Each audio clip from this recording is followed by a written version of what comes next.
Good afternoon. Today we'll be talking about diversifying the audience of jazz in the 1920s. My name is Nathan Smith. My name is Lauren Bonacoro. My name's Christopher Bradbury. And I'm Mackenzie Ortiz. All right, so the table of contents, an introduction to what we'll be talking about today. So we will introduce the three jazz artists that impacted the culture during this time. We will explain how they were able to attract diverse audiences, and then explain how jazz was received during these artists' popularity. Explain how the community was affected by the music, and those who liked jazz and those who didn't will be included. Edward Kid Ory, he was born in 1886 in Louisiana. He formed a band in New Orleans in 1912 featuring many young jazz artists. This included Louis Armstrong and King Oliver. He brought the New Orleans sound to Los Angeles in 1919.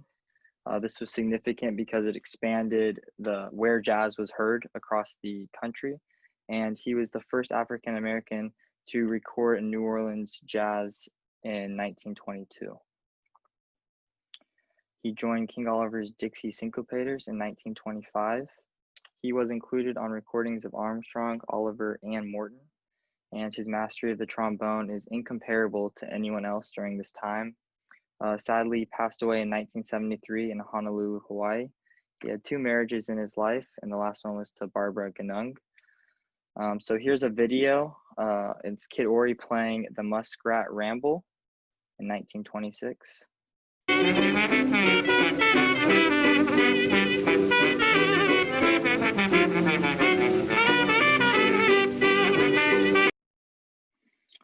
And up next, we have Earl Hines, born in 1903 in Pennsylvania. He began playing in his hometown, Pittsburgh, for many years. He later moved to Chicago in 1923 and found himself high in demand with top jazz bands with his new modern piano styles. He connected with Louis Armstrong, and together they played in gigs and recorded King Oliver's Weatherbird. Earl Hines' very unique style and his counter rhythms and improvisation impressed jazz artists all over. In 1928, he started his own band, which played at the Grand Terrace for over 20 years. The Grand Terrace was a very honorable place to play, and many popular jazz artists came through there while his band was playing. His piano styles left a lasting impact on jazz forever, and he passed away in 1983 in Oakland, California, and was married to Janie Moses. And here is I Ain't Got Nobody by Earl Hines.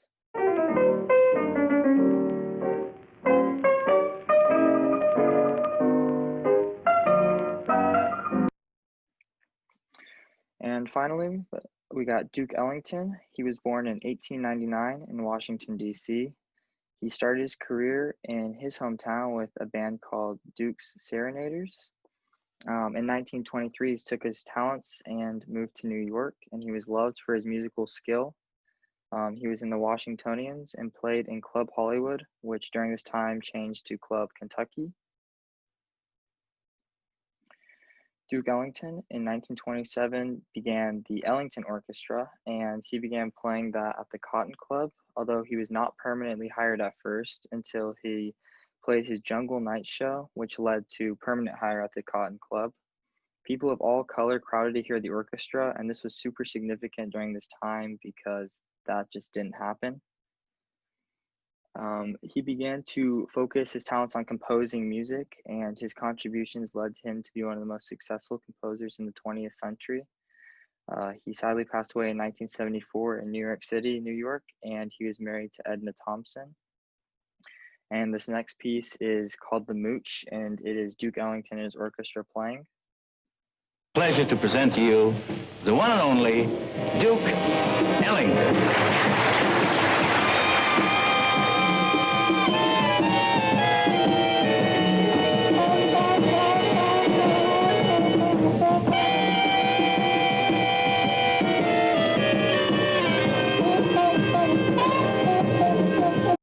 I'm going to talk about how these artists attracted their diverse audiences.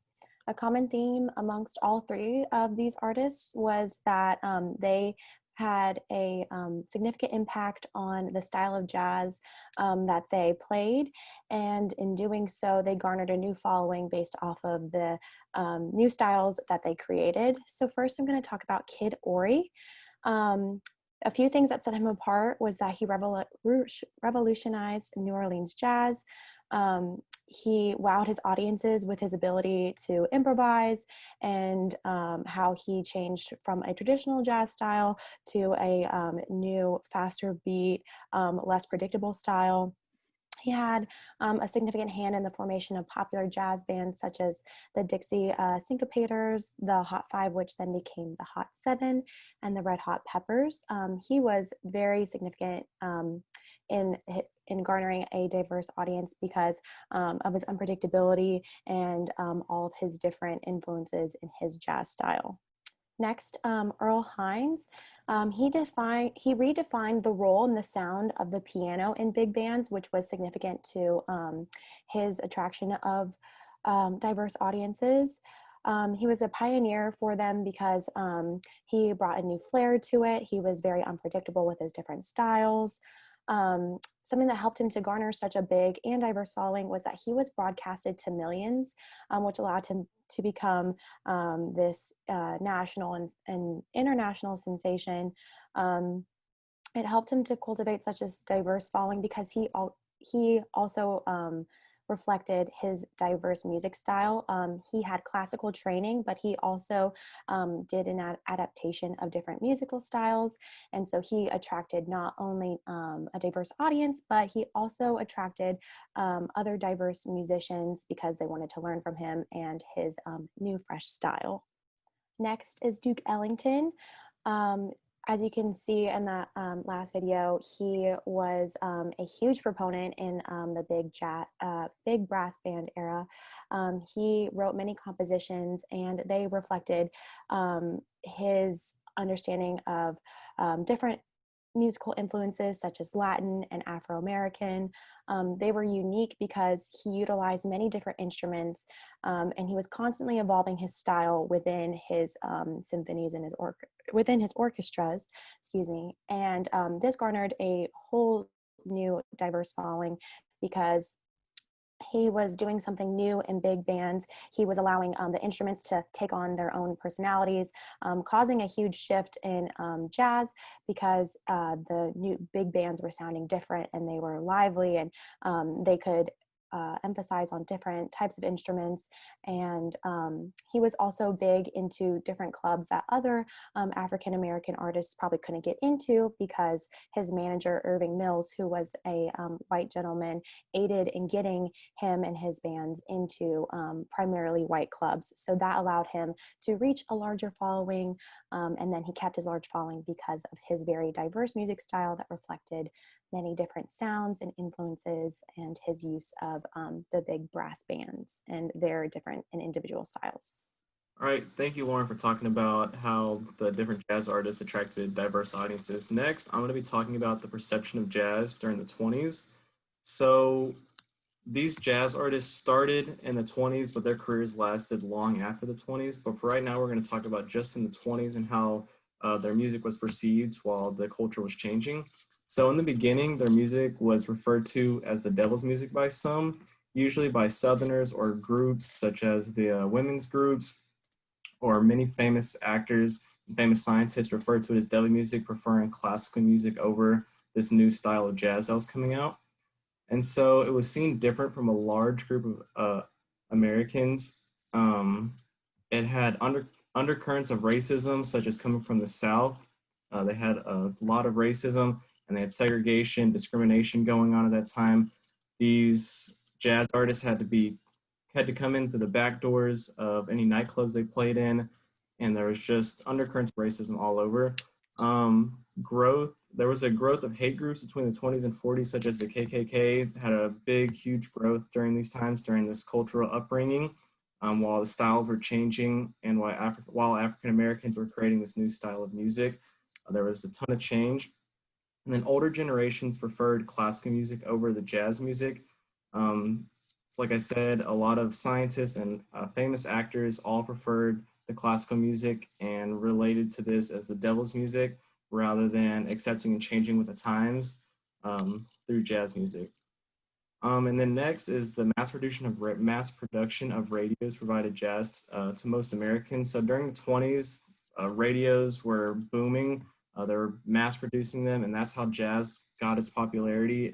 Lots of Americans had the radios, and that's how they got exposed to jazz during this time, and that really changed the perception of it. Since so many Americans were listening to it, they got to have different perceptions of it and got to learn about it and listen to it and really come to love it. And then next was the widespread transmission due to the popularity of jazz. So in these nightclubs and over the radio, all these Americans were listening to this music and just listening to it and showing it to their friends, their families, and it just really took off in the 1920s. And as the time went on, the perception of jazz drastically changed. So it went from the devil's music to referred by most as the devil's music, and then changed to where it was almost the number one type of music in America. And then the perception of jazz continued. So next, it was a very popular form of music in African American communities. Like I said, it started in New Orleans, and then it went to Chicago and then spread to New York City, and it was very popular in the African American communities. And then jazz was fueled by the prohibition of alcohol between 1920 and 1933. So when prohibition took off, that created places called speakeasies that were created by gangster mob to serve alcohol. And many of these gangsters would hire African American jazz artists and young African American jazz artists to perform at these speakeasies. And that's another reason of how the perception really changed of jazz music is a lot of people came out to get drinks and they would listen to this live band, live music, and the perceptions really changed and they really came to love jazz through these speakeasies while they were going out to get drinks. And then it allowed a lot of Black and white audiences to commingle at the time, so it really drove down a lot of discrimination and allowed them to really just commingle and really have an attraction towards one thing that they really never had before. And then it also just allowed people to get away from their current problems, such as the depression going on, and then the war-torn country at the time. And then next, I'm going to pass it to Mackenzie to talk about the effects of the community. All right, so for each artist, I talked about their music's effect on the community, and we'll start off with Kid Ory's. Throughout the 20s, he had traveled between California, New Orleans, and Chicago, and he became established as one of the premier band leaders in those cities. This resulted in his pieces appearing in silent movies and were popular on the playlist for multiple dance halls and clubs. Because of the swing style, lots of patrons would come to clubs and halls just to swing dance to Ory and his band's music, despite their playing of softer tunes. So even though his music genre was classified as swing music, he played softer beats and tunes and melodies, but they still liked to dance to them. As for people who disliked, before the 20s, swing jazz was more commonly known as ragtime, and it was considered filthy and blatant and uncivilized. Like Christopher had mentioned, it was considered the devil's music. But as soon as the 20s hit and jazz became a defined genre, as artists along with Kid Ory started to arise. Although Ory's music was highly successful, it didn't influence upcoming and younger musicians. It kind of stuck with the older generation of the roaring decade rather than the youth. So his influence on uprising musicians didn't really take off. And next is Earl Hines. His popularity grew rapidly, and his music attracted listeners all over the country. Along with Lloyd Depp, Hines was the first American artist to perform on radio. And going off of what Christopher said again, the mass production of radios, it was common for everyone to have a radio and listen to music. And so millions of listeners would tune in.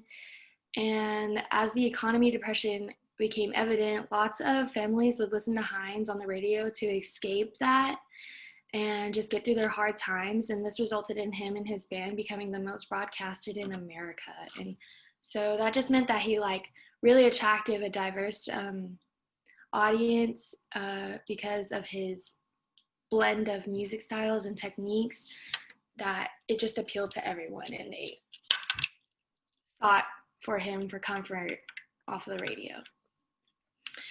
As for the dislike, the 20s to the 40s seemed to be Hines' prime time in the music industry, as he attracted people of all colors and backgrounds to listen and see him perform.